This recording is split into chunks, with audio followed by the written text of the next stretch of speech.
Yeah, my bad. I killed your joke. You did, bastard. I'm a fucking asshole. Motherfuckers. So Seth, where do you need me for this? Like, you gonna send me a Zoom link or something, or what?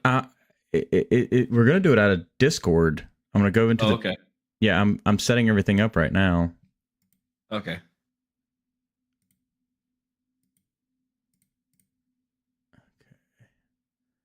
Trying to get.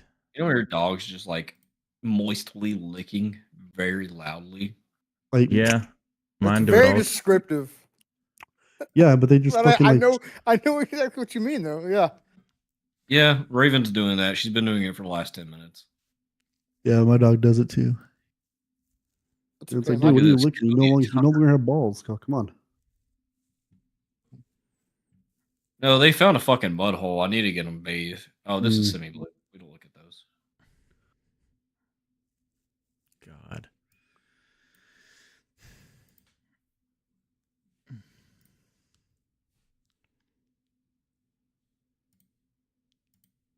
Ma'am, does it taste good? It's fucking weird ass dog. You're over there fucking going to town on them damn toe beans. There's no reason that car should be fucking $55 right now. What? It's 80 now. I thought it was more. I saw the foils are like almost 200 now.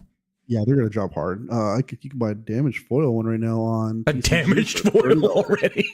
How is it already damaged? I don't know. I just found it. It's $30. How the fuck is it already damaged? Ryder's gonna get it. That fucker's bent in fucking 17 places. They just fucking fold it in half. You could buy a near mint foil on TCG right now for $44.91. Jesus. All right, guy. Let's get into our chat here so I can get us everything set up. Oh, don't tell me what to do, Poppy. I'll be there watching. I'm going to the team chat.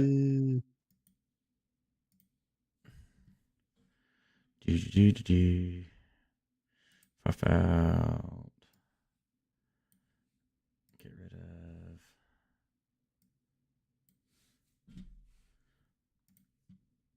I went to the wrong chat. Nah. Oh, wait a minute. Let's see if my fucking camera works. That would be something important.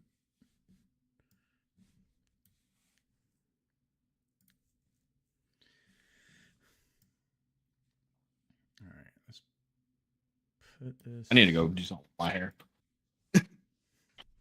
Alright,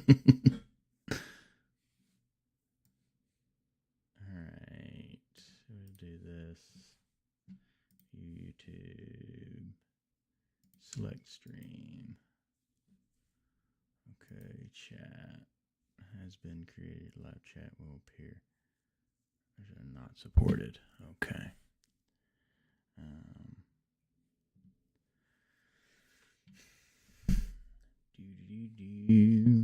My scene. Oh no, that's guy scene. Okay, my scene.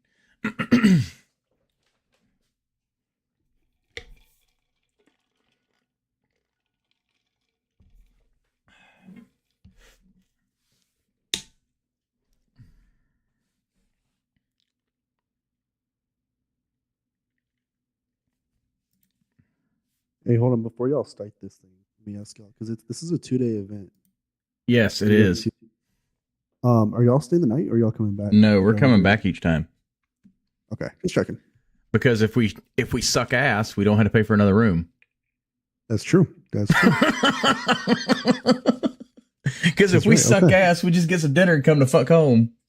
That's right. Okay. Sounds good. But yeah, it is a 2-day event. I just figured that out today. Even though there's only like 40 fucking people signed up. There's 68 signed up right now. Ooh, it's getting bigger. Yeah, and I'm gonna sign up too. So, all right, that's all I needed. All right, I'll be watching. Hey, I don't know if I can give it. Shit. I swear to God, I thought you came in there with fucking like a fedora looking thing on your head when I saw you coming to. I have a beret. It's from the French Foreign Legion. At least that's a fucking cool beret. It's not. I also have a Budweiser cowboy hat. Hey, whatever gets the clicks. I'll share my screen with you real quick and just kind of show you what we're gonna do. Share this screen. I'll pull this over so I am not looking off to the side the entire time. I'll share my YouTube. This one. So stare intimately. It's once I get rid of the YouTube, this is kind of what we're going to be looking like. You just kind of imagine our two. It's like that'll be yours. This will be mine. But this will be the one together. Everything's so displaced. Well, when I get rid of this, it lines back up. I'll tell you what. Stream has ended. Let's see here. Because I'm glad this works. This makes me happy. Because I actually worked on making sure this lined up correctly. Like, check this out. This is what it looks like on my screen. And this is what everybody will see. I put it in the Discord chat. So, any way to make that widescreen on the YouTube thing? What do you mean? Not like widescreen, but like expand it out. Expand what? Or it fills up the full view, or is that just Scryfall? How it's got the black bars on the side. Oh no, this is 1080. What you're seeing, that image is 1080p. So they're just going to see from purple to purple. They're just going to see just like it's just export. Those black bars is OBS. Oh, okay. You won't see those. Yeah, you won't see that stuff. So, so just to kind of go over the deck, if I need to add any cards that I have, of course, I have Vibrance, Formidable, the Gaia's Cradle on a creature. You have all these pulled up, right?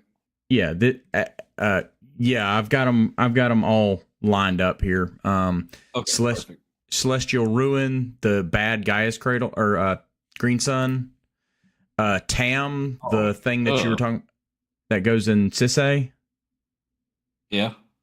And then the apparently 2-card combo, the Sonara Innovative First Year, that apparently tosses Oracle combos and wins the game.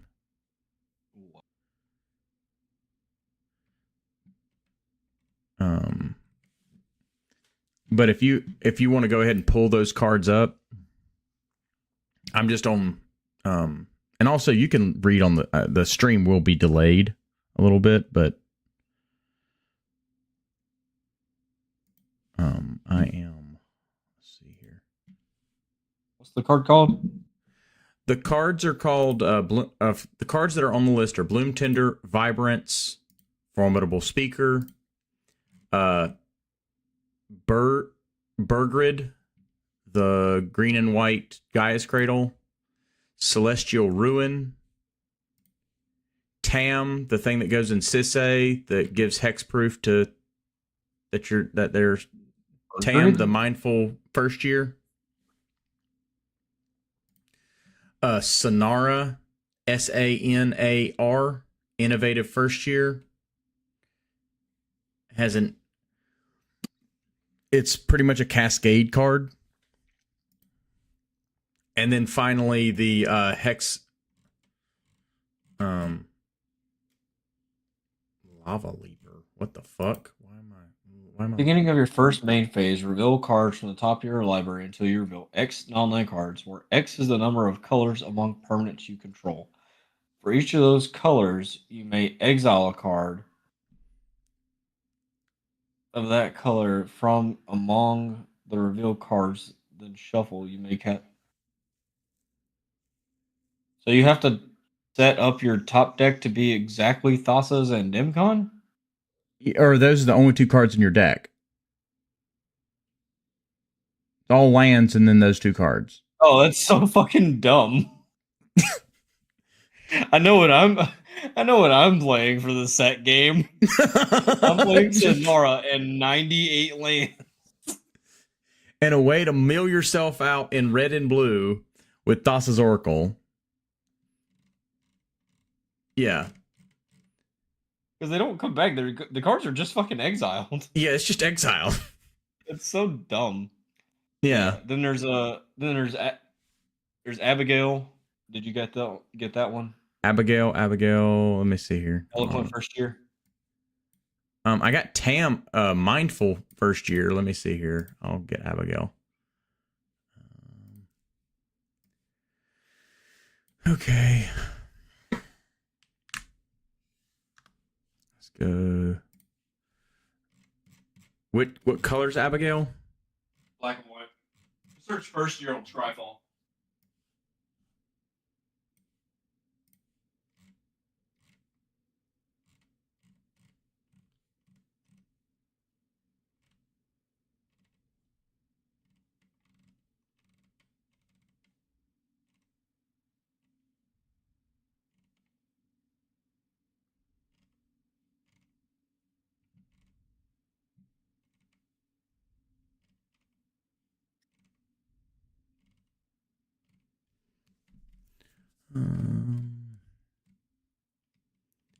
Abigail?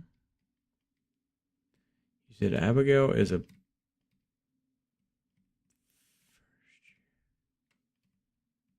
you find it?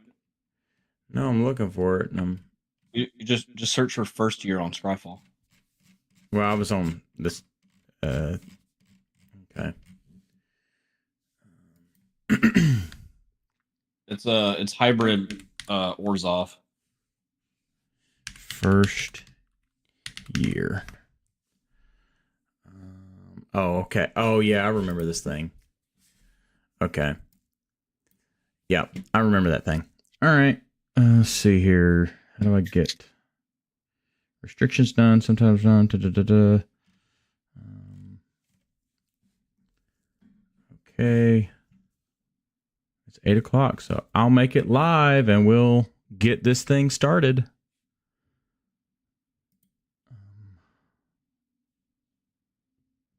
Details. Public. Done.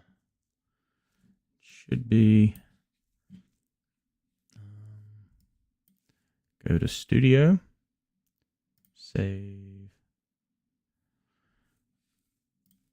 All right, this is.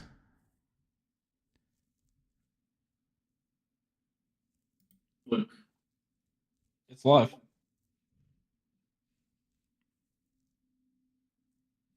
Okay. All right, it looks like we are live now. Yay.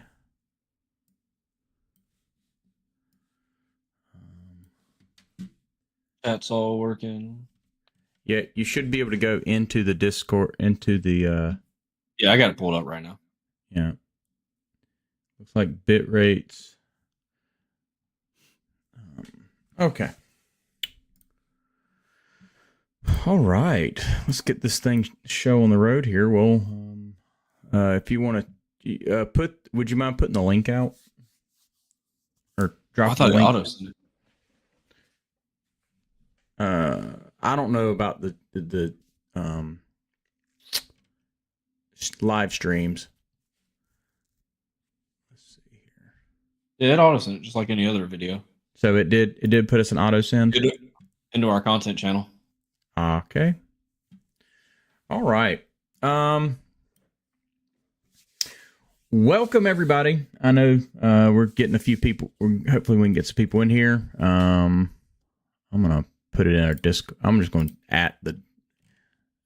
just to let everybody know, because they might have the content channel muted. At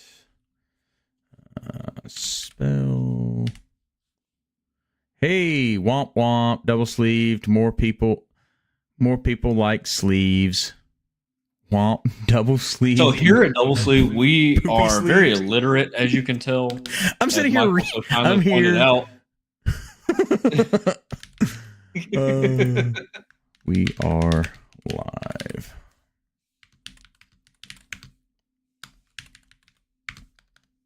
But to answer your question, Michael, no, you're not supposed to have access to that chat. Well, I will revoke his access. Permission denied is a decently useful Magic card.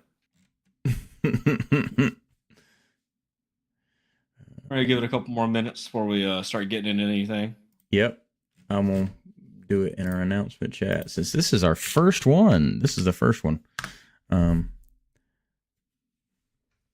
Oh, what the fuck? It did not do. That is not right. That is not fucking right. In response to TCG, I hope it is great. We are live on YouTube.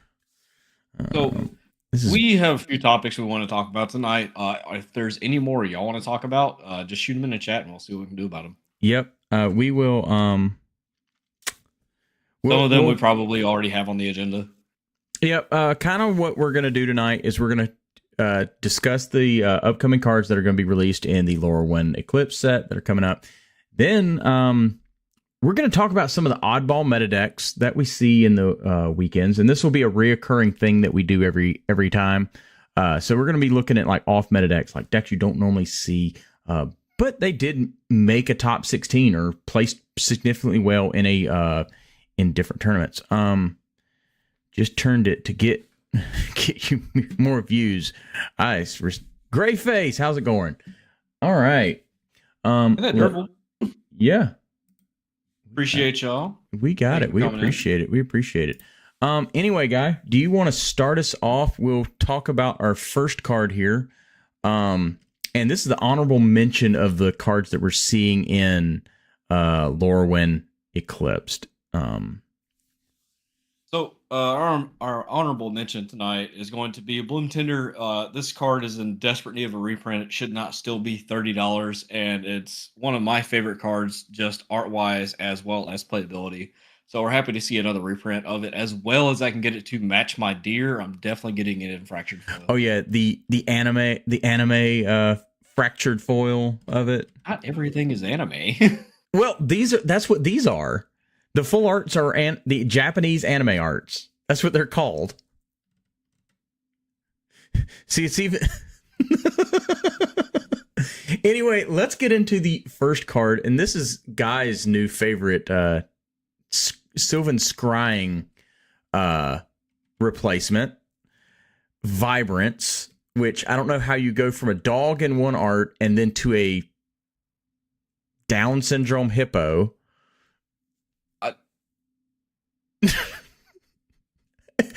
Look at it. Yeah, I don't know what they did with the art in that. So I wish they would just have extended the art.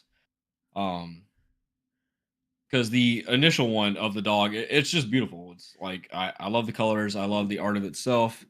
Yeah, the hippo fish, as a writer said, the hippo fish. The hippo. I just don't like what they did with the borderless version.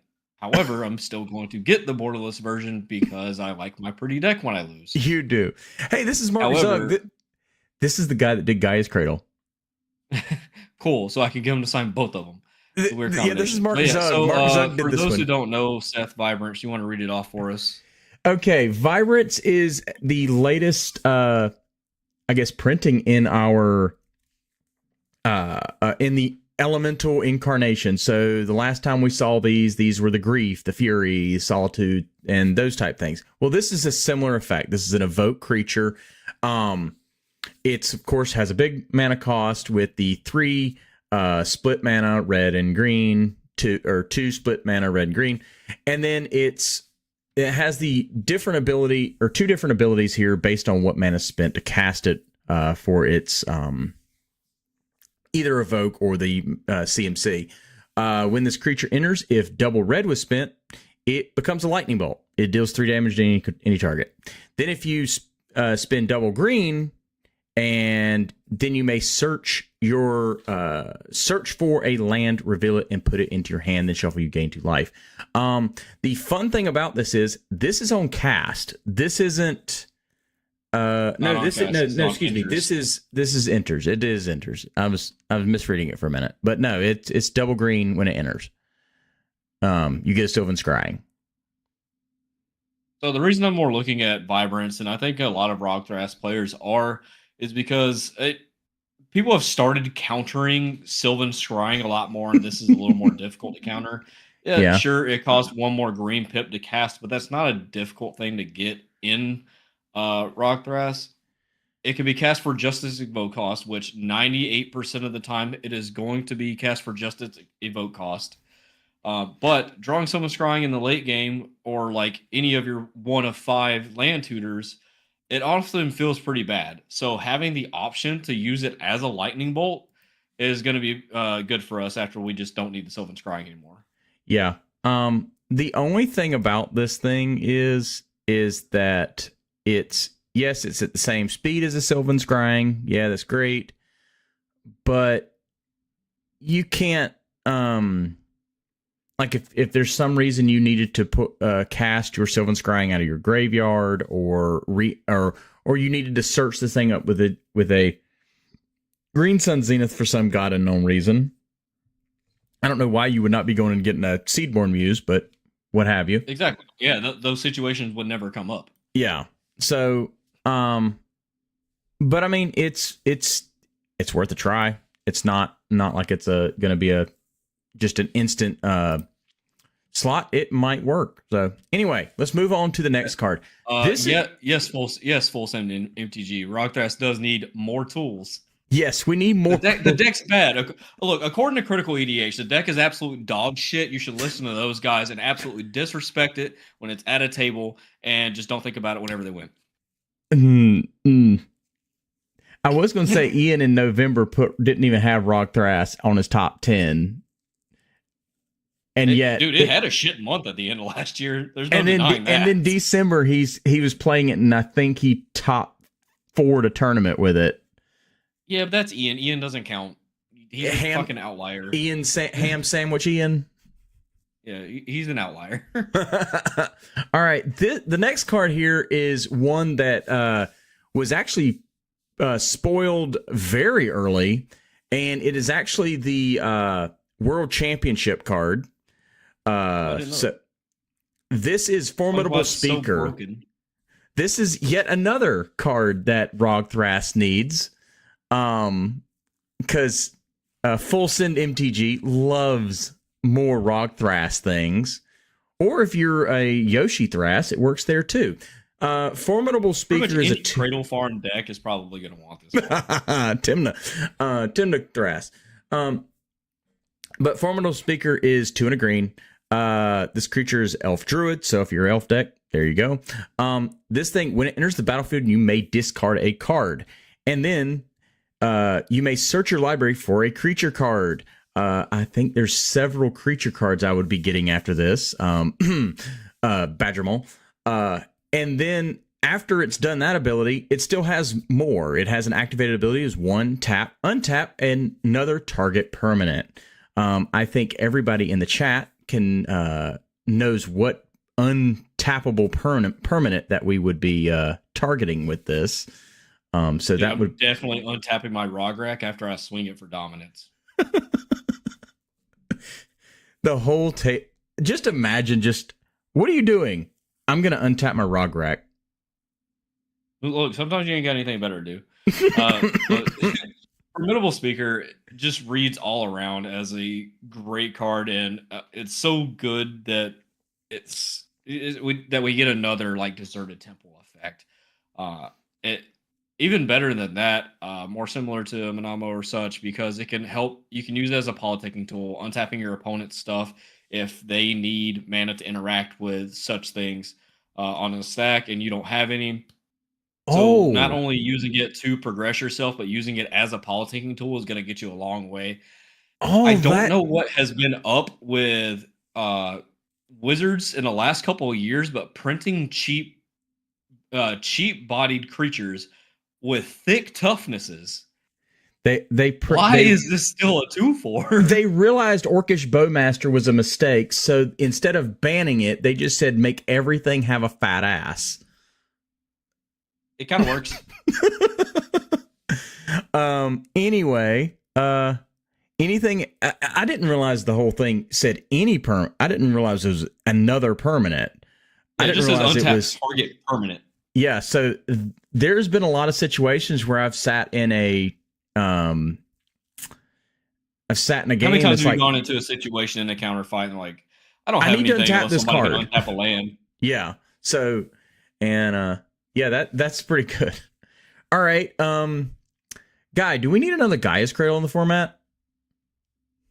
One that's actually playable, yes, because we did just try to get one 2 sets ago, and that card's terrible.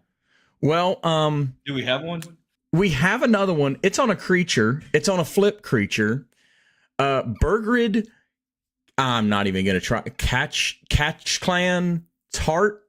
I butchered the hell out of that. So here you go. This is 2 and a white. Whenever this creature enters or transforms into Burgrid Catch Clan, Ka Clan's Hash Slinging Slasher. I'm having a stroke. Create a 1/1 green and white Kitkin creature token. Kitkin? What? Kitkin? Oh yeah, that thing. I do remember reading it. Dude, half of those flip cards I just stopped paying attention to. Well, I just put it on the list because this is another Gaia's Cradle. Because once you manage to flip this thing, at the beginning of your first main phase, you may pay 1 green. If you do, you may flip it. And then it becomes a green creature with a 3/2 toughness, so same toughness, or power and toughness, and it says tap at X green or X white, where X is the number of creatures you control. And then if you so choose, you can pay a white to flip it back. So it's just another attempt at a Gaia's Cradle. That is not, I don't think there's any Gaia's Cradle or farm decks that are going to try to run this. Probably not. It's the card's probably not going to see a sleeve outside of pre-release. Yeah. So anyway, we're going to move on to yet another bad imitation of a good card. Celestial Reunion. Guy, do you want to tell us about this bad Green Sun Zenith? So they thought we needed another a bad one, as Seth said. So green and X for all you dragon lovers out there.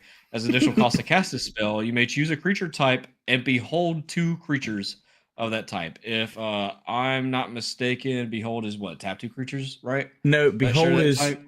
I think it's show those creatures out of your hand. Oh.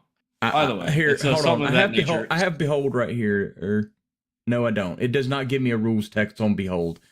Search your library for a creature card with mana value X or less, reveal it, put it in your hand, then shuffle.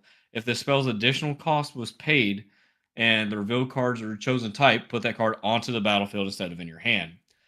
So it's very similar to Green Sun's except it goes into your hand if you don't want to behold the creatures.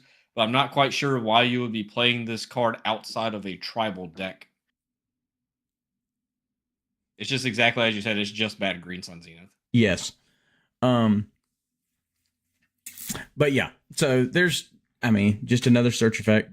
I think it's reveal 2 creatures of the card type or of the creature type, and then you can search. So if you're in elves, you reveal 2 elves out of your hand, and you can put the card on the battlefield. That burger card, I'm looking back at it, it's really not difficult to transform. You just pay a green at the beginning of your upkeep, but it's got to make it an entire turn cycle. Yeah. Then to just become an imitation cradle. I can see people trying it, but I don't see it making any waves, especially with it being a Selesnya and you wouldn't want to play it outside of the command zone. No. But yeah, it's yeah. So moving on to, hey, Sisse needed some help, didn't she? Dude, Sisei's been struggling. We need something, even though there's been like 5 tournament wins in the last month. I mean, this looks like another Pippin to me. This is Tam Mindful First Year, legendary creature, Gorgon Wizard. It's 1 and split mana, green and blue. Each other creature control has hexproof from each of its colors. And then tap, target creature control becomes all colors until end of turn. So Sisei gets hexproof from a Swords to Plowshare. Pretty much. So you're missing the very key part of that being the last ability on there. That's the real part we're looking for. Make Sisei all 5 colors. Makes another creature all 5 colors. Make literally any other legendary creature you control all 5 colors. Yeah, make Tam as well here. as it's just 2 mana to give Sisei +2 power on a 2/2 body. Yeah. So I think it's an excellent include. It's going to replace Pippin if people are playing that, or replace Skrelv if people are playing that. It fits right there in that slot with those 2 cards on top. So I think it's pretty good with that in that effect. I don't see it being played much outside of Sisei. A lot of Sisei decks don't even play those 2 cards. So who knows? It may not even stick in the deck, but I will certainly be trying it out because it reads well to me. Yeah, and I've seen some people, I think in our Discord, have said that they're looking to try it. So and it's at least started a conversation of whether it's viable in the list or not. So, all right. Moving on to janky combos. We have that fucking. We have Sonar in innovative first year. This is 2 split mana, 2 and 2 hybrid blue and red mana. Has Vivid, which is, by the way, if you didn't catch it, Bloom Tender now has a keyword on it. Has Vivid, and that just means if you have... It does X effect for whatever X colors among permanents you have on the battlefield. Yes. It just gave Bloom Tender's kind of wording to a variety of stuff and gave it the Vivid keyword. Yeah. So this thing with Vivid, at the beginning of your first main phase, you may reveal cards from the top of your library until you reveal X non-land cards, where X is the number of cards or number of colors among permanents you control. So automatically you get to reveal 2 non-land cards from your deck. For each of those colors, you may exile a card of that color from among the revealed cards. Then shuffle, and you may cast the exile cards this turn. I've seen some people try to make this into a, hey, I put this thing on the battlefield and wait a turn rotation, win the game with Thassa's Oracle combos. This is so dumb. I'm just going to play Sonar in 99 land. Nope, 97 lands. I'm going to put Pack Negation in there too. Just a little. Those are my 2 spells. Yeah, I've seen some people talk about this and trying to figure out how to break this thing and make it where you just mill your entire library. You don't. You just hope you make it to turn 4. Yeah.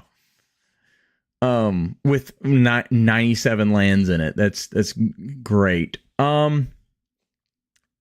Now, moving on to the next card here, we have Guy. I wasn't really tracking this card, but you said this is Abigail, the Eloquent first year. Legendary so bird. I read it and I just kind of brushed over it until someone at the tournament we played at East Coast Games last weekend mentioned it to me. The Sisei player that actually ended up winning. So Abigail Eloquent first year is hybrid Orzhov, so 2 mana for a 1/1 legendary creature bird bard for all you Esper Valley Flood Color decks for some reason. Flying, first strike, and lifelink. Whenever Abigail enters, up to 1 other target creature loses all abilities. Put a flying counter, a first strike counter, and a lifelink counter on that creature. So, unfortunately, this doesn't have flash. That would make it absolutely nuts. But it's kind of like a mini Deadpool. where when you put this in or you tutor for it with this or whatever, you're you're just vanilling, you're dress downing that creature pretty much, and making it a better attacker or blocker, which 90% of the time it's not going to be a creature that's going to want to attack or block anyways. But removing like 2 mana, just brick a Seaborn Muse or something like that, or an Aboro or whatever, it or a Grand Abolisher, if they made it around with that. Let's just hypothetical here. If this thing had flash, would it stop a Thassa's Oracle if it had flash? No, because the ETB is already on the stack. Yeah, that's what I was thinking. But I was like, man, if this thing had flash, it'd be just. Here's how you stop a Thassa's Oracle. Just rip the first strike or the lifelink away, throw flash on it, call it good, and then the card's phenomenal. Yeah, I didn't think about it in that aspect as just a mini Deadpool until that Sisse player had pointed it out to me. So there's at least 2 more cards I'm going to try out in there. But granted, every set we're always getting new legends. There's likely going to be something to try out in Sisse. Yeah. All right. Are we ready to talk about the end of all worlds? The Goblin Abolisher. Wait, there's a card that people don't like in this set. This is the Destroyer of Worlds. We have a hate bear that people are losing their ever-loving mind over. And its name is Hexing Squelcher. If you didn't realize, this is a play on the words of Vexing Shusher. That also came from Lorwyn. Yes, it did. Shadowmoor. Yeah. So this talking about Hexing Squelcher isn't that bad. It's not that bad. No. This card needs to be gone. I'm on farm just to play this. Gray, you've left Crick to play this. Oh God. Okay, let's get into this thing. This monstrosity is a 1 and a red creature goblin sorcerer. This spell can't be countered. Has ward pay 2 life. That doesn't really mean anything. Uh-oh. We have a... Let's see. Oh, hold on. I have to get it back here. Because I had a pop-up that screwed me. There we go. Vexing Shusher. We're back. Hot Singles in your area just pops up across Seth's screen. Yeah. And it's not an advertisement for TCG. But if you do want to buy single Magic the Gathering cards, I highly recommend going to check out East Coast Games or The Gathering Place. Nice. Anyway, Vexing Squelcher here. This thing says spells you control can't be countered. Yeah, so Spider Punk, anybody gonna play that card anymore? No. How about you, Michael? They shouldn't have been playing that card to start with. You're gonna play Spider Punk, Michael? Anyway, yeah, so this thing also gives ward 2 to all your other creatures. So life, not ward 2. If it was ward 2 itself, then fucking ban it. It's got ward 2 to itself and ward 2 to all other creatures. No, ward pay 2 life is what it has. Yeah, no, it says other creatures you control have ward 2. Ward pay 2. I'm sorry. I was misspeaking. But yeah, this thing just is... I'm going to shock everybody that tries to target it, and you can't counter my win attempts. So better have a Mind Break trap. So I think this card would be fine if it itself could be countered. It is going to do a couple of good things for the format, as far as it's going to give your turbo decks a safer window to push. It's going to be able to help you break through the Ristic slog fest that we've been in. Mm-hmm. As well as it can still be played around. Just like if you treat it like a Veil of Summer, it can still be played around. Of course, your stuff can't be countered, but it can still be commandeered. You can still get silence in response to it and just deal with it and try to deal with it next turn. Yeah. All these other things. I was talking with Malik about it, and he's looking at running Unsubstantiate to return a spell or a creature to its owner's hand from 1 in a blue. And so that's something that's on my radar right now. Just picked up one of those. Might try it out soon. So on the other side of this, we've already been kind of in a clone meta, at least in the North Carolina area, for cloning all the similar Simic deck stuff. But this is going to be another target for that, as well as I think the Gilded Drakes and Volatile Storm Drake stocks are just about to go up. I do see where some people are having the concerns for it causing a bad play pattern of just slamming this and passing and having nothing to do about it. But it's going to keep people honest and keeping interaction and or removal. If you want to hear more about that, Ian has a fucking 40-minute or 30-minute video on it that I posted on like Monday, I think. Yeah. Yeah. So, but I would also like to throw out there my favorite thing to rage bait people with, as from our band videos from 2 years ago now. Just hard cast my break trap on it. For those of you who didn't watch it, I just kept saying just counter every fucking card that we said should get unbanned, and so many people got mad about that. Just counter it. But you can't counter this one, so just mind break trap it. Mind break trap it. Just run subtlety. You can subtlety. It's not unsubtletiable. Oh God, no. Yeah, this thing is I mean, I don't think it's like, because I've seen some of the hype on this thing. It's like $150 for the foil. Like you can just see some of the prices up there that TCG's got. This thing is absurd. And I don't think it's like, as far as financials thing, just wait for this thing to drop. Do that with every set. Give it about like a month and everything's gonna drop. Yeah. I already kind of liked Reprieve in Tivit. Oh God. So reprieving this is actually pretty good. Reprieve's already been a pretty decent card. I just unsubstantiate. What was that? Modern. You said it's 1 in a blue for an instant to return target spell or creature to its owner's hand. So it can be a bounce spell, or it can just kind of pseudo counter a spell. Return target creature, a spell or creature. So this is it looks like kind of like a budget. What was the blue flip card that turns into a land? Came from Modern Horizons 3. Electric Specimen? No, Modern Horizons 3. It's has an instant, or it could be a land. I know what you're talking about. I cannot remember the name of it now. I know Hydroelectric Specimen is the one that does the thing. For all you Dirty Kitten players that are in the chat right now, I see at least 2 of you. Can you let us know what that is real quick? Yeah, what's the... Sink into Stupor. Yeah, thank you, Michael. Sink, yeah. So, Sink into Stupor. Yeah, it's similar to Sink into Stupor. It was printed way before that. I honestly forgot about the card until Malik had mentioned it. Yeah. But some possible fixes that could have made this card better or less broken would be, as some people have already said, make it red instead of 1 in a red, make it more difficult to cast.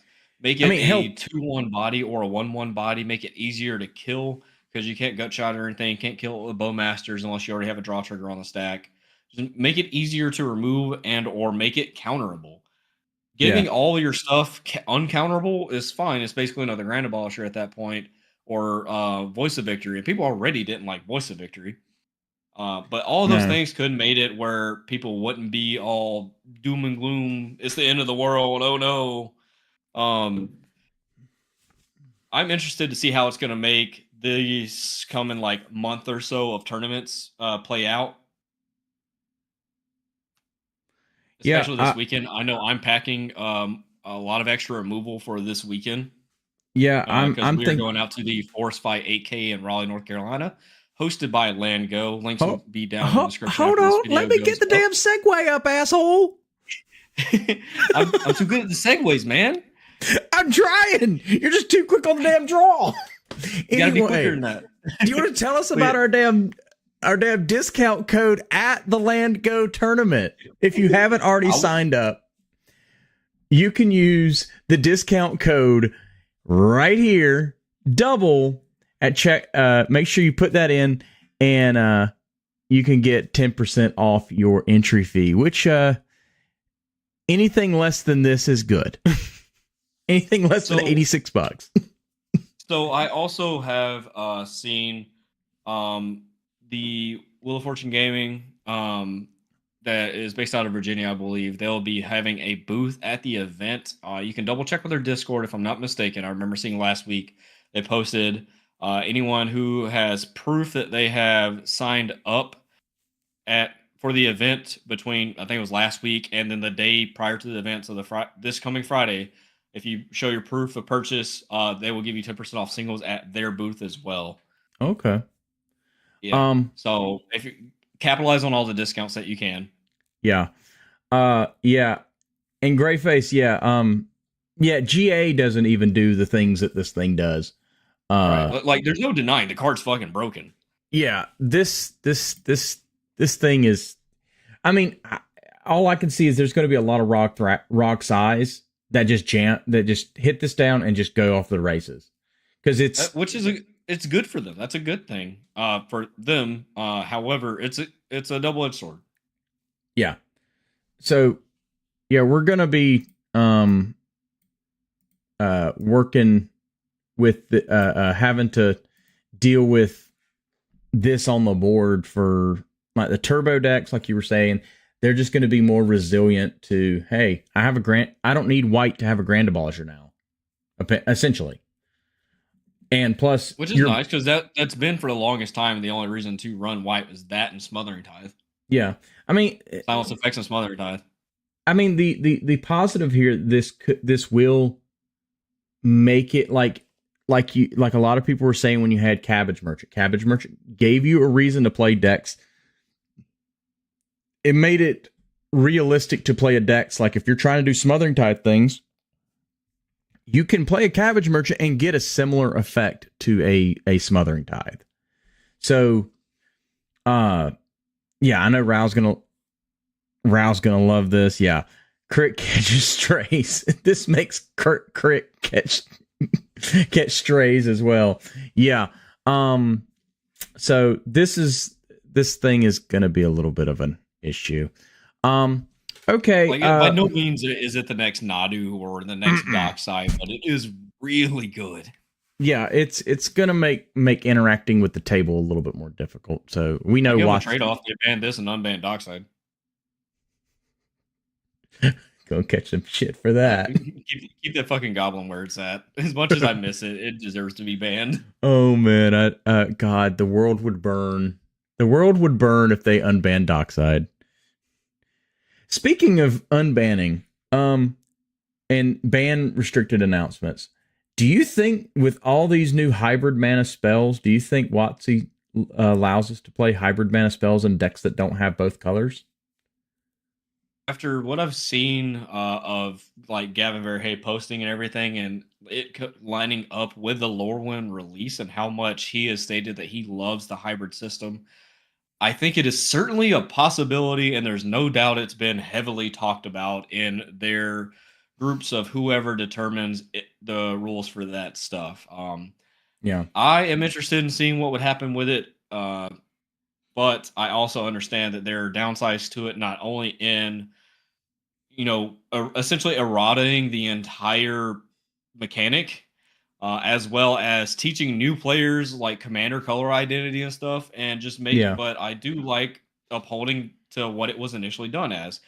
That mechanic was made to kind of broaden the ability that you can put on cards and open up the color pies a little more, because they don't all fit exactly in monocolor. And sometimes it's nice to have that flexibility. It gives the R&D team a lot more room to flex and be creative, because we're getting a lot of like stale stuff and maybe 4 or 5 actually interesting cards per set. Well, maybe we'll go like 10 to 15, 10 to 20 maybe, really. Yeah. Interesting cards per set. So there are benefits to it, definitely pros and cons. I would like to see it at least test it out. Yeah, I think hey, I tell you what, if we get 1,000 likes on this video, we'll put up a video where we use the split mana rules and we'll build decks utilizing the split mana in CEDH decks.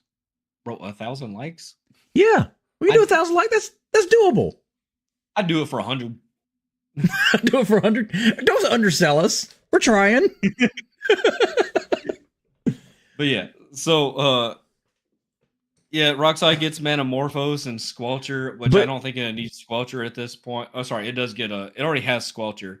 You mean giving it Vexing Shusher? I think you meant Shusher. Yeah. But yeah, Roxai getting access to both of those. But then again, the same goes for other decks. I'll do it for a Kit Kat bar. What would you do for a Klondike bar? No, what would you do for a Klondike bar? Not sponsored, but we'll take it if we can. I don't even know if those things still exist. They do. The Reese's ones are really good. Full Send MTG said he'd do it for free. We're getting him in. We're doing a hybrid video at some point. Yeah, I can't make any promises when it's coming out, but we're definitely going to try that out because I want to play Plagon and Rogthras. Plagon and Rogthras seems fun. Vexing Shusher and things like Blue Farm would be kind of cool. Manamorphose in a more turbo style Blue Farm. Well, Plagon doesn't really work in Blue Farm because it doesn't have a lot of creatures. So you could already play it in there. Oh yeah, it's blue white anyway. Yeah, it's blue white itself. Yeah, but I think the hybrid mana would be worth a try, and it'd be something interesting. Kennen gets access to a counterspell and guttural response. Well, that's a thing, kind of. Well, I saw somebody was like they were happy about Manamorphose and Rao could be a fucking problem. Yeah, that could be a fucking problem. Just counter Rao. The deck doesn't function without him. Kill Rao. See, Hexing Squelcher is going to make us run more removal, which makes Rao less of a problem because we're already going to be killing Rao. Guys thinking like 6 months down the road here, because that's about how long it takes for the meta to adapt to something. Is about 6 months. I wouldn't really say that. Maybe like 3. Okay, yeah, that would probably make more sense because Atali takes about 3 months of being really good, and then 3 months of being shit, and then 3 months of being good again. Speaking of Atali, I think that's a pretty good segue into some of the more recent events this past weekend. For us personally, in our F&M and our games, our tournament we went and played at, it has been the weekend of Italis. No Italis were not winning the games. The Itali players were not. Everyone else cloning Itali was. There was one game where I saw 7 Italis hit the battlefield. 5 of them were not from the Itali player. None of them presented a win. And then that was at F&M, and they get into the tournament, and it was nearly every round where Italis were getting cloned, and those people were winning. Granted, an Itali player did make it to the top 4, which is great for that dude. But then immediately lost because Sisse deadpooled the Itali. Anyway, before we get into the off-met, because we're going to do something free Italis. Before we get into our next segment, we're going to discuss one of the tournament that we played in this past weekend, which was at East Coast Games. It's their monthly dual land. It wasn't very big, but it was still a lot of fun, and we got to try out some things. And I played Rogthras in a tournament for the first time and didn't do too bad. And turns out deck's good. And so did it feels like everybody else decided to play Rogthras at the same time. And we only had one blue farm. So Nate, I apologize. I was not playing blue farm with you. And yeah. But anyway, what was kind of Michael said he cloned an Itali and cast an Apex Devastator. Oh yes, I saw that. He was on Kennen in this tournament. That is nuts. He did it to Brandon. He did it to the guy that was top 4. That sucks. I walked past the table, and I see Itali is flip, or there's Apex Devastator on Michael's table. I'm like, what the fuck? So, what was funny about that is Brandon showed me the Apex Devastator. I was like, I can't wait to cast this off of Itali. Just give me one chance. And then first time I see it is somebody else has cast it with a copied Itali. That was hilarious. Yeah, out of the East Coast, so we had just a small. They do monthly tournaments out there, typically for about a dual land. I went Or more, stupid. depending on attendance. But it was an excellent time out there. As always, get good food and good drinks if you're in the central. Oh yeah, they have a North great Carolina sushi area place or there. want to make the trip. But for that one, it was definitely a heavy rock thrash meta out on like eastern North Carolina to mid North Carolina. It's a heavy mid range rock thrash, Blue Farm Cannon style decks. That's what you'll see most of. You'll get a couple turbos in there, like Aiden on Rao. He's been tearing it up with Rao pretty much since that card came out, and consistent in tournaments. I personally loved seeing a Sisei win, so that was a nice personal win for me. Unfortunately, I made it to the semifinals and then in first seat mold to 4, so I was not a participant in that game. Hey, Guy, do you want to tell us about this one of the games that you and I played, and this guy just pulled every bit of Itali copying luck, and you didn't spider sense? So the Itali player that made top 4, he was in a pod. It wasn't even him. He was getting cloned again. The Sisei player or Samuel. So the Sisei player that ended up winning, he imposter mech'd. He had an imposter mech out that was a copy of something, and then he cast Amanatu. Amanatu target his imposter mech to flicker it, and he cloned Itali. And I had a spider sense in my hand, and I was thinking, well, there's 2 rock thrashes and a Sisei out. What are the odds? What are really the odds that he hits something to keep going? It's honestly pretty bad. This man hit. I was being greedy, is what really happened. I could have spider sensed it, but it snowballed from there. And this man hit the absolute nuts off of an Itali flip. He flipped fucking Seth's deer, his Tyvar, hit another clone. He hit the Chandra of all things. With the clone, he didn't. So I ended up force willing a Tyvar. With the clone, he clones Itali. The next Itali flip hits an Eternal Witness and the Chandra that also clones. No, he hit the Chandra on the first. The Chandra was on the first one, and then he hit. I thought he hit like on the second one. Either way, no, it was on the second one. It spiraled out of control. Absolute nuts off of a flickered imposter mech clone Itali. I should have countered it. I was being greedy. That's on me. I lost that game.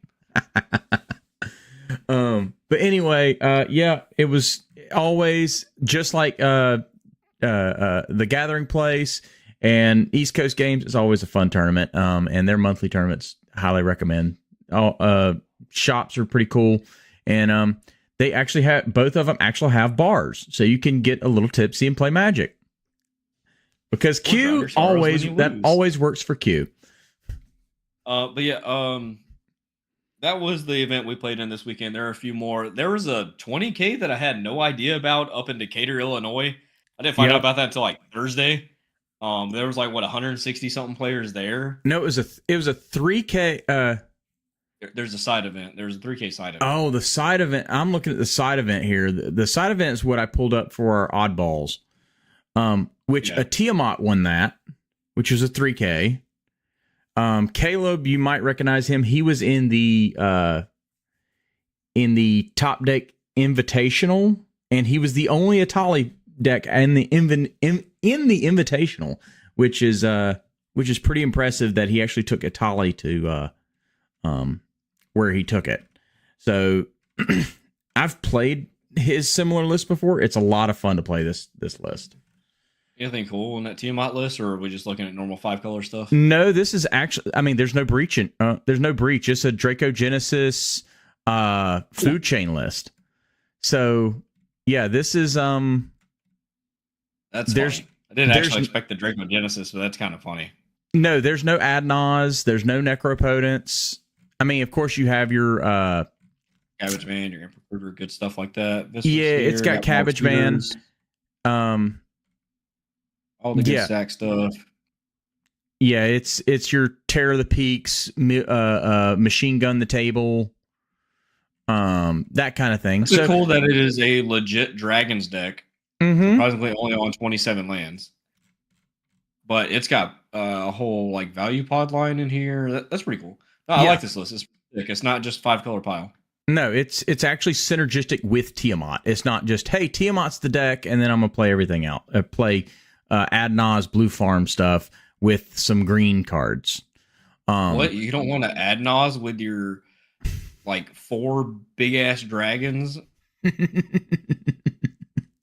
Yeah, because nothing feels better than Adnazing with and hitting a Hoarding Broodlord off of an Adnaz. Q, you have experience with that, don't you? He probably does. No, didn't we? One time we said, okay, I will only. Somebody made him when he did an Adnaz. I'll only do 3, and then he hits. So we were playing a game. It was down at the Animal House. We were just chilling, playing some games at the Airbnb, and he was on Timna Dargo at the time, casting Adnaz, and I had interaction for it, and I was like, let's not do that. He was like, it's my last card in hand. It's already on the stack. I was like, okay. I won't counter it if we only go 3 cards deep. The 3 cards he flipped were Hordling Broodlord. No, Basalt, it was not Basalt Monolith. The Bolus's Citadel, and then like something else that was. No, I thought it was he hit the Peer into the Abyss, and he did like 13 or 14 damage on one shot. Yeah, it might have been like Peer and Hordling Broodlord and one other card, but like he did like somewhere around 15 damage off of those 3 cards. Is like, yeah, I'll stop there anyways. Looking at some of the other tournaments, I see Flash Photography popping up a lot more, and these Simic Plus decks, your Octhoraces, your Kinnons. Yep. I see some in Blue Farms pop up. I'm interested in trying it out. I'm just trying currently too many things that I just don't have the slots for. So I'm not on it. If you've had good success with it, let us know. All right. The next off meta deck that we're gonna take, and we'll get a little bit more refined in this, but the whole point of this segment is to kind of look at off meta decks that place really well in our tournament and in tournaments, in the larger tournaments, and some of these redemption events and stuff like that. It's really cool to see decks that you don't normally see actually be able to show up and gets better of some of the decks that we don't know or we always see, like your Blue Farms and your Rock Thresh, stuff like that. So it's cool to see decks that can compete with your established meta decks. The next kind of off meta deck that we're going to look at is the Kazur, a Ruthless Stalker, and a I can never pronounce this. I know guys looking at me. Ukama and Kazur. Ukama and Kazur. This Sultai list. It's I think it's a bit of an oldie. Wasn't it pretty popular back in the day? Yeah, back early days, or like really mid age of CEDH, like probably almost like adolescence maybe. So we're looking at like 2021, 2020 time frame. Ukama and Kazur, I believe it was around the time. Ukama and Kazur was like the de facto food chain deck with Thassa's Oracle. It was like right up there with TNT of doing like if in the Sultai basis. Obviously not as good as TNT at that time was because it had Flash Hulk right before it got banned. But it was like the de facto food chain deck, and that was it. That was that deck's bread and butter, because with Ukama ETBing and leaving repeatedly with food chain after you made infinite mana, you would just deal 2 damage to the table. You pretty much never cast Kazur. It's there for colors and ramp, doing the green thing. But it is cool to see someone bring this back. The deck, I remember it being a bit of a glass cannon. Is there anything in there to kind of change that? I mean, it looks like you're not like it so far. I mean, it's got a walking ballista. The food chain walking ballista. It does have let's see. It does have Adnaz and Necropotence. Yeah, you got to give it some kind of plan B. Mm-hmm. And it's got Yawgmoth's Will. Of course, your Thassa's Oracle combo. Let's see. Does it have gifts? It looks like it has the Gifts Ungiven Snapcaster pile. Which is your Thassa's Oracle, Snapcaster, Demonic Consultation, and Reanimate. Yeah. Reanimate, yeah. Yeah. So it does have that combo.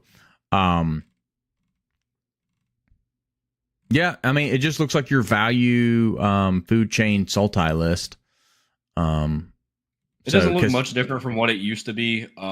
The Docent, I think, is necessary in that deck. Yeah. The Necropotence Plan B is nice. However, it can't really convert like some of your heavy ritual decks, like your Rock Size, your Cody's, your Rao. Well, Rao doesn't Necro, but your Blue Farms.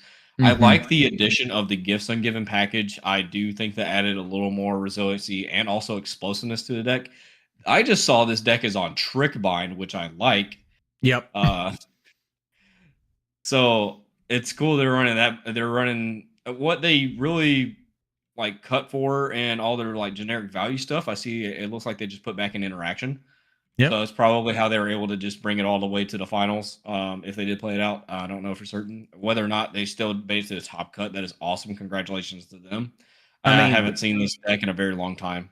Yep. That actually brings me to one other thing. A lot of people are making a big deal about the Hexing Squatcher for obvious reasons. Why is and Allosaurus Shepherd? I know I've seen some people compare the Squelcher to like Allosaurus Shepherd because it also cannot be countered, and however it only does green spells, can't be countered. What are I guess because being the Squelcher is very similar to Allosaurus Shepherd, and I remember when it first got released, it was kind of a end of the world kind of card because it was crazy when it first came out. I don't remember it being like that hyped up because it only does green spells. That is why Shepherd is so like just kind of middle of the road, and a lot of decks don't even play it is because it only does your green spells, and your green spells are usually define your win cons. Yeah. In these type of decks, I think its comparison to Squelcher, I can see it, but I don't agree with it, mainly just because of it's not restricted. Yeah. So, our next deck here is one that I have never seen before. This is Yursi Fortune's Flame. I had to read this thing again. This thing came out in Modern Horizons 2. Yursi, or I can't speak right now. This thing is a one a blue and a red flying when fuck. I can't talk. Fortune's Flame attacks. Don't be having a stroke over there, Seth. Fortune attacks. Choose a number between 1 and 5. Flip that many coins. For each flip you win, draw a card. For each flip you lose, you deals 2 damage to you. Yursi deals 2 damage to you. If you win 5 flips this way, you may cast spells from your hand this turn without paying their mana cost. So this is kind of like a Sakashima and Clark Sakashima kind of deal. So yeah, because I've seen it's there's also the partner pair. It's Akun and Zendersplit, I think, with the partner player. I think like Clark Sakashima had a baby with Akun and Zendersplit is kind of where this deck meets. It looks pretty interesting. Like the Frenetic Efreet, it is just always just one card win or combo piece in these decks because 0 flip a coin and you will win unless you just kill yourself with that. The coin flip synergies in here. Edgar, King of Figaro. That's interesting. Yeah, that's what I was looking at. Artifact control. First time you flip 1 or more coins each turn, those coins come up with heads. You win those flips. That's cool. So just more coin fixing to generate a bunch of mana, and then it looks like it's just turning into just Storm kind of poor man's Ral, as was said in the comments. Yep, this is an interesting list. Yeah, I when I saw it, I was like, I have never seen that commander, and I know it's a redemption event, but he still went. Let's see. No, this is actually. Let's see. I want to. Stack Never Lies Blast from the Past CEDH event. This got 6th place at a 3-3 record, which is still pretty good. I think the Brewers' advantage definitely played in here. But the like kind of foresight to build this deck is interesting, and I gotta respect it. This was I mean, there was some people. There were 70 people in this tournament, or 70 entries. So, it looks like it did pretty well for itself to place 6th place. Yeah, the Frenetica Freed, as a full send in the comment was saying, yeah, that just means win the game if you get it out. But it's been, for some reason, I haven't seen it in pretty much anything out, like the coin flip decks, like your Clark decks and whatnot. Mm-hmm. I haven't seen it since I left casual play, really. But the card's nuts, and I'm interested in actually trying this deck. Not in a tournament, but like maybe for a video or something. I've been looking to redo a lot of my decks on the wall because I honestly don't want to. I have 22 decks on the wall, and I don't want to play probably 18 of them. So I'm probably going to overhaul that here coming soon. Yeah, we'll have to overhaul it before we do another Learn to Play event. I'm definitely not passing this out at a Learn to Play event. Oh, this would be one of the ones we say, okay, if you can actually win with this, we'll buy you a pack. That's one of the bounty decks. It's one of the bounty decks. It's like, if you want to just overwhelm yourself, and you like abuse and like to abuse yourself, go ahead. Here, have this. Let's see how far you get. Don't kink shame me, Seth. All right, our next deck here is one that was actually from the East Coast tournament, and he placed 11th in it. He didn't top 16, but I just looked at, you don't see too many at Orzhov decks doing that well in tournaments. I know that he's only 1-3 here, but this thing looks like a nightmare to play against. I am looking at, let's see here. Maya cast non-creature spell, deals 2 damage. This looks like stacks from hell. And you're gonna, yeah, the Kambal list. Yeah, this thing is, hey man, I played against him. I never actually got to see it pop off. Yeah, I was looking at it. The Lotho style decks. What was that? Got a bunch of. It looks similar to the Lotho decks. Got your persist combos, much stack pieces. I think Dranith is such an underplayed card in the meta right now, and it should be coming back. You have Mai that is just punishing the Ral and the Storm decks. Yeah, There's a lot of cards I've just never read in here. I'm interested. It's got to be part of a combo or something. What is creature attacks? Well, I mean, like the Sephiroth is a win con, is one of your, it's just like your Blood Artist, and then you have things like the Stridehanger Automaton, one or more artifacts tokens you create under control tokens plus additional. So this just helps you make more tokens, and then you're just sacrificing all your tokens to get either draw value or just make a ton of things. Like, it has an Academy Manufacturer, which is pretty good. I mean, your Dothy Voidwalker. This also, your Abadale combo with, let's see, does he have Necromancy in here? Yeah, Necromancy and Dance of the Dead. That's the combo with Abadale. So you have, as long as you have a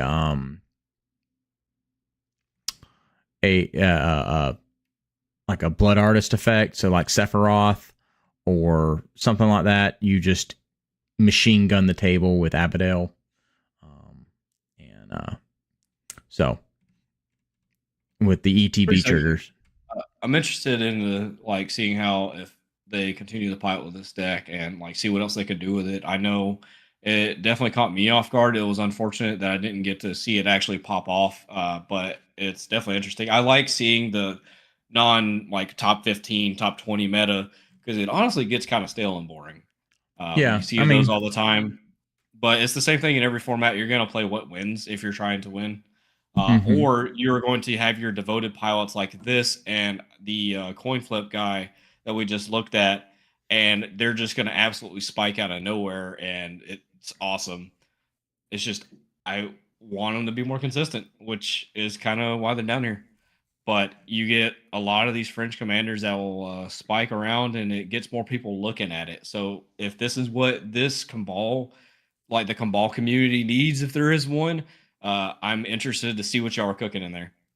Yeah, I mean, I mean, and that was kind of the idea behind a segment like this. And we'll, like I said, we'll refine this and get this a little bit more put together because this is just our first one. But the idea is to give people, hey, I don't need to play Rock Thrash. I don't need to play Blue Farm. I don't need to play Kennen. I don't need to play the best decks in the format to be viable. There are a lot of decks. It's just more of, can you master that deck? Can you play that deck at a high level? And you may not every time, but you will have a chance of getting the best of some of those better decks, or those decks that are established. Because like when you're playing Blue Farm, I've got to worry about if I'm going to lose to a Rowl before turn 2, or is Rock Thrash just going to outvalue me with all the mana and all the lands that they're going to have, or other Blue Farms, or hell, it's a lot of decks like seeing a lot of decks not or seeing off meta decks, I think like Guy was saying, makes the format a lot more diverse, and it feels really good when you see that. Here's that 20K that you were talking about. That would you say? How'd you pronounce the place where it was at? Is that 20K? It was the Decatur. Decatur, yeah, the Decatur Deathmatch, CEDH. There was actually a Arkham Daxon top 4'd it. Was this the one that had 2 Arkhams in the top? Yeah. So there's 2 Arkham Daxons in the top 16. The, 2 Tyler Arkham Daxons up here. Like the known Arkham Daxon player, and is consistently tears it up. I think he's the one who won the side event at the Pittsburgh tournament. I'm not sure. Like the redemption event up there. I remember seeing him putting in work up there. I want to say he's based out of Colorado. I may be wrong on that, but I hear and just see his results constantly. That deck is one that will absolutely hose you if you don't understand how fast it is. And by no means am I saying I'm an expert at this deck. I absolutely am not. But the deck is just good. And we were talking about devoted pilots. Tyler is one of them. Like, he is one of the most well-known when it comes to, like, just being devoted to a deck, sticking it out. Mm-hmm. I just, one thing, Michael down here, or Full Send, he said that he played against the Cabal player. He said it stopped Itali from pushing due to the commander. So having Cabal on the table stopped him from playing, from pushing. Again, just fuck Itali is what it's saying. The deck's fun. It's just you don't keep it on the board. Yeah. So how does Arkham, like you said, you knew a little bit about Arkham Dax, and I don't think I've ever played against it. How does this deck win? Ooh, I did not say. I know a lot about Arkham Daxum. I thought you did. Sages is makes an infinite mana combo. It's similar to like a birthing pod lines. I could not tell you the exact lines in the deck, but I've only seen it a couple of times, and it works similarly to that. You get a couple untap effects to untap Arkham, and then just sack your way up the chain. And then I guess eventually finish off. No, that's Angerback Walker. That's not Walking Ballista. Well, it does have Unwinding Clock and Clock of Omens. Yeah, so it's got a bunch of infinite mana stuff. It's got your Dampening Spear stacks pieces. It's got Repurposing Base, so it finally has its own birthing pod. Or I guess it's a mini Arkham in that sense in this deck. Mm-hmm. What did we get from Avatar in here? When it enters, return up to one of the target non-land permanent to its owner's hand. Exhaust, Waterbend 3. This vehicle becomes an artifact. Creature, put 3 counters on it. Oh, yeah. So it's got a 3 mana bounce. That's cool. Yeah, Invasion and Submersible. Okay. Yeah, that's pretty cool. Yeah, what is the actual win con in the deck? I genuinely don't know. I'm looking for, other than like drawing your deck with Mindslaver locks is a thing. Mindslaver. But no, I certainly need to learn more about this deck. I've only seen it played a couple of times. but from what I gather from it, it was that similar to a birthing pod style deck. Yeah, I may be wrong, completely wrong in that, but well, I mean, there's the birthing pod right there. I just know I see Tyler's name pop up on Arkham Daxam all the time. Yeah, I've seen him several times with it, and this is definitely if it's I mean, he went 3, 1, and 2 in a 20K with it, so and that was 158 people, so I think that was, I mean, pretty impressive to him, and kudos to him for sticking with it and just outright mastering a deck. Then we have here's the other one. Here's Nathan Cole with his Arkham Daxon list, and it looks very similar. This is the one thing, Mannequin. This is just tap and add a colorless. Tap, add a colorless.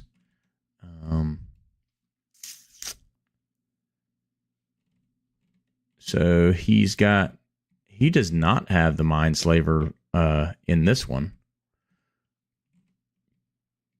Just curious on how he wins with this one too. What's this? Reveal any number of artifacts from your hand. Add CC for each. So that's just mana dork. Greater than Liberator. Yeah. So anyway, it's cool. It's cool seeing some of these different decks, and it's probably on us that we should. Tameshi had a 21st. What the hell? I know it's not in top 16. This is 22nd place. 22nd place and 158 people is pretty good. This is, what is this? This is Orlando the Seer.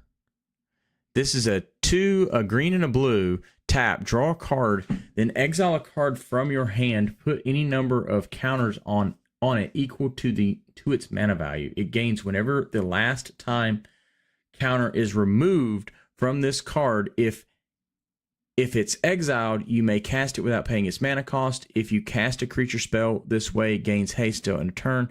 So it gives your stuff suspend. It gives your things suspend. You got ways to untap to suspend multiple things. You got your oof locks in here. Sorry, my arm is like falling asleep. I just pinched a weird nerve. It's on Once Upon a Time. Oh yeah. They're on Once Upon a Time. Tap all your creatures. That's cool. That is pretty cool. It's on Pizza loops. I'm telling y'all are sleeping on Kitsa. Yeah, that's pretty cool.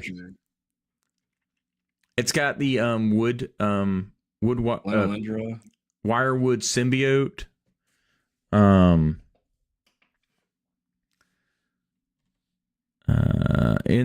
Wait a minute, that's a combo piece. The Fate Stitcher, what's Fate Stitcher combo with? Because it's tap or it's tap or untap a permanent, so you get to untap him again. Does he have any suspend? He didn't have any suspend spells. It's just, hey, go at it. Of course, the infinite mana with something like, does he have? There's Kitsa loops. There's the enchantment. Yeah. The prismatic aura. He's on Intruder Alarm, which League and I have actually been talking about in Rogthras. It's just we kind of can't play it in our locals because there's too many fucking Rogthras decks. Yeah, that might be a little awkward if you untap the whole table with all the Badger Moles. Yeah, it's something we're definitely talking about and trying to make work, but it's difficult to do in our locals.